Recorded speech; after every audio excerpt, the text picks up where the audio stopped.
Hey guys, this is Maggie from Sew Magazine, and today I'm going to show you a really quick and easy tutorial on how to create a swing tack. These are mostly used to tack down the lining on skirts and dresses, but I've also seen them used as skinny loops for a belt on the waist of a dress or various other applications. For this you will need a needle and some thread. For the purpose of this tutorial, I'm using a really thick buttonhole thread so you can see it a little better, but you can use just regular old thread or embroidery thread if you want a thicker swing tack. You'll also need some scissors to snip your thread and your project, obviously, where you want the swing tack to go. I'm just going to use a little piece of fabric that I have lying around. So first you want to put a knot at the end of your length of thread. I've just cut about maybe 20 inches or so. You don't need too long of a piece, just enough to create the length that you want of the swing tack. So go ahead and knot the end. And then on your project, I would do this from the underside so you don't see the knot. Just go ahead and come up through the project. So the knot is now on your back side. And we're going to, really close to where you have the thread coming out there, just go under a few little threads, maybe a millimeter or so. And you're not going to pull this all the way through. So pull it just enough to where you have a loop of fabric left. See that loop there? Now, what you want to do is grab this loop with your fingers.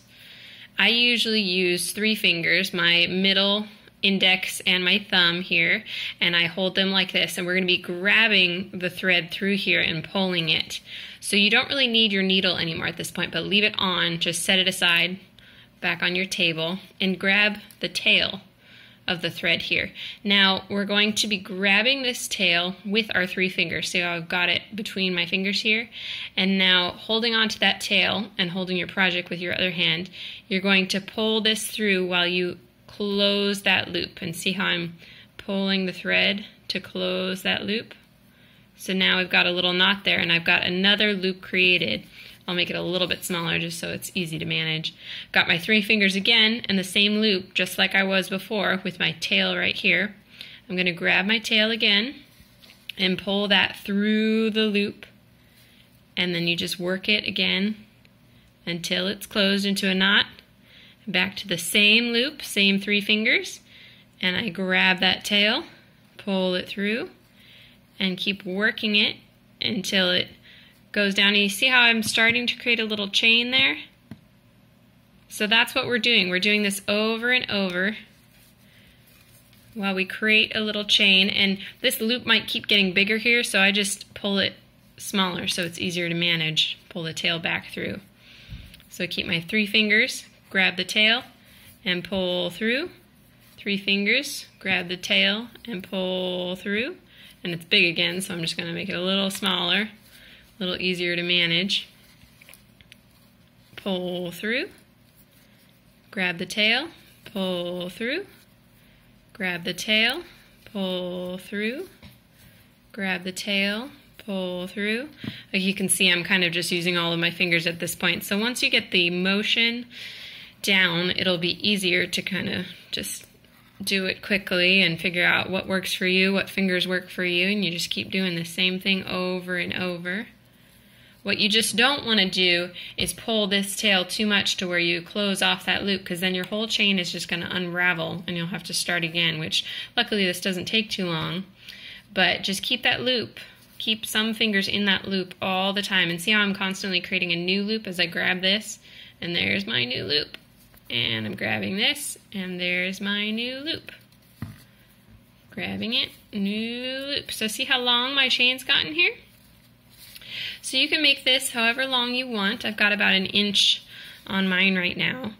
If you are doing a swing tack for a lining to a skirt, I'd say maybe 1.5 inches to 2 inches would be good, just to give enough room for the lining to move with your skirt, so you're not constricting yourself. If you're making little belt loops for a dress, what you do is you want to make it long enough to hold the belt, whatever width your belt is. If it's a really skinny belt, then this could work right there. Or if it's a wider belt, then you'll need to keep going. Now I want to show you how to close it off when you're satisfied with the length. So I've got my tail and my loop. I'll make this loop a little smaller here so you can see. Now what you want to do is grab your needle again, and we're just going to pass the needle, same thing we've been doing, pass the needle through the loop, but this time you can let go of the loop. Now since we've passed this through the loop, it's not going to start unraveling. We're actually just creating a little knot, and the tighter you pull it, the tighter that knot will get. So now when I pull on this, it is completely stuck. It's not going to come undone. And in order to finish this off, if we want to attach it to the lining of the skirt, we would just pass the needle through the lining of your skirt, and it would attach like that, one to each side.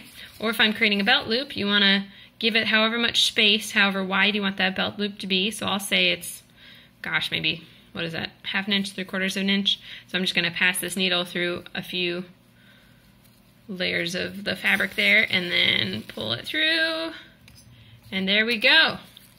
It is now fully attached loop there, and you can finish this off however you want. You can push it through to the back side and then just create a little knot on the back, however you typically finish off your sewing. And there you go. So that is how you create a swing tack. Hope you guys enjoyed the video. Remember to subscribe and follow me on Instagram at SewMaggieJean. And I hope you guys are having a great day. Thanks for watching.